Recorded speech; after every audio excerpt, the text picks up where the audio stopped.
Bonjour, c'est l'heure de l'interview numérique, le rendez-vous Média Le Mag en partenariat avec Le Monde. Cette semaine, je reçois Benjamin Lassalle, le directeur général de Vice France. Bonjour. Bonjour. Vice News vient de se lancer en France. Qu'est-ce que vous apportez au paysage médiatique français ? Le but de Vice News, c'est vraiment de faire un média d'info à destination des 18-35 ans. On est persuadé d'une chose, c'est que dans l'ensemble, les jeunes sont toujours intéressés par l'info et que c'est plutôt les médias d'info qui sont éloignés des jeunes. Et vous essayez de rompre avec les codes des médias traditionnels ? On essaye de rompre un peu avec les codes des médias traditionnels actuels, mais finalement, on s'inspire d'un journalisme qui existe depuis excessivement longtemps, qui est du vrai reportage de terrain. Et d'aller dans des contrées un peu difficiles, notamment au Libéria, notamment pour voir ceux qui travaillent au plus près d'Ebola. Comment vous faites pour protéger les jeunes reporters, très jeunes reporters que vous mettez à l'écran ? Très jeunes reporters, c'est une généralité. On n'a pas que des très jeunes reporters qui sont à l'écran. Et derrière, on a des équipes spécialisées dans la news et qui sont encadrées par des équipes internationales, que ce soit l'équipe US, l'équipe UK et maintenant l'équipe française. En ce qui concerne le nouveau ton, le fait de s'adresser à une nouvelle audience, plus connectée, etc., on pourrait dire que vous êtes un nouveau média qui, effectivement, veut avoir une nouvelle tonalité. Mais en même temps, vous faites un partenariat avec France 4 pour diffuser Le Point Quotidien, donc, qui est un format de 13-14 minutes chaque soir.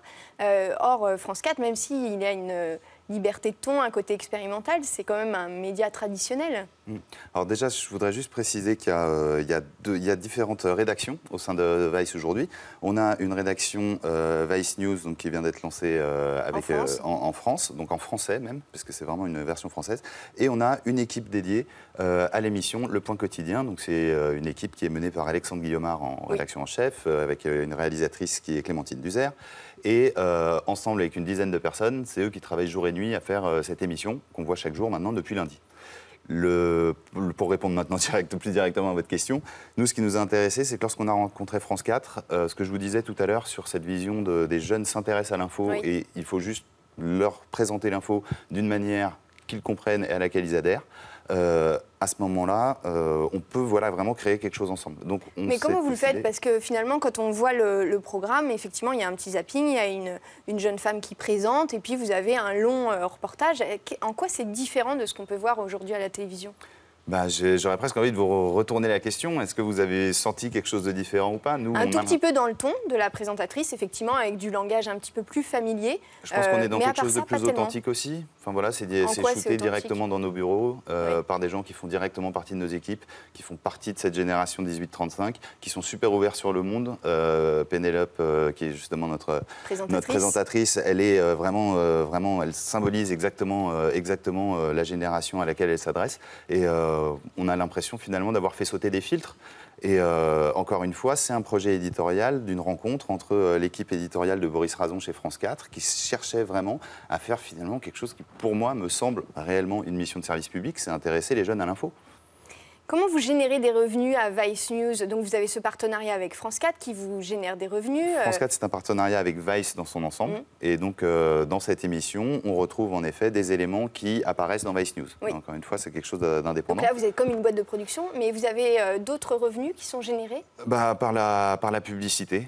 Bon, là, pour l'instant, sous une forme principalement display, même si je dis pour l'instant, c'est même pas pour l'instant parce qu'on a lancé la plateforme à blanc pour l'instant, c'est-à-dire qu'il n'y a pas de publicité.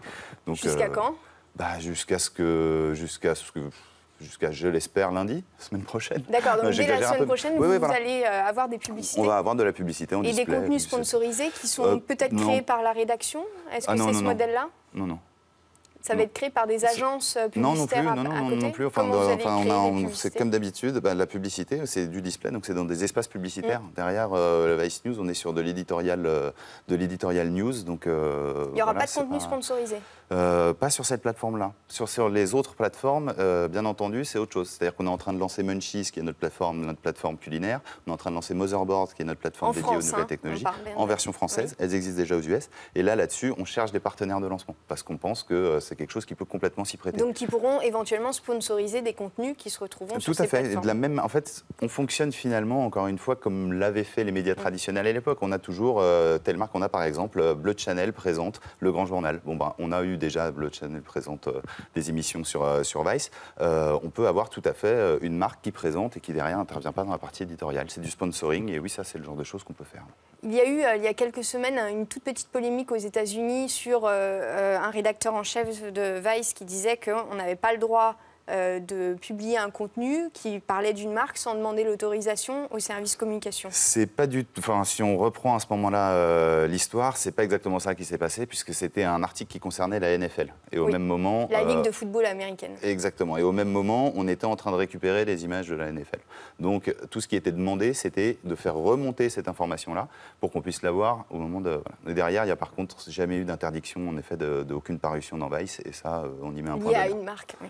Oui, lié à une marque. Enfin, même lié à tout. Je ne sais pas si on s'est déjà vraiment interdit des choses. Très bien. Merci beaucoup, Benjamin Lassalle, et bon lancement. Merci.